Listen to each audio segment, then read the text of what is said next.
சித்தர் வணங்கிய சேவற்கொடியோனை சேர்ந்து பணிந்திடுவோம். அந்த சிக்கலிலாயினும் செந்திலாயினும் சென்று பணிந்திடுவோம். பக்தருக்கென்றே திறந்திருக்கும் தென் பழனியை கண்டுகொள்வோம். அங்கு பாலாபிஷேகமும் தேனாபிஷேகமும் செய்து பணிந்திடுவோம். செட்டி முருகன் எனும் பெயர் பெற்றவன் தண்டாயுதம் அல்லவா.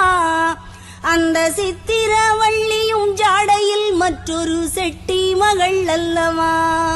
கொட்டி கொடுப்பவன் கோவிலை பார்த்திட கோஷமிட்டோடிடுவோம்.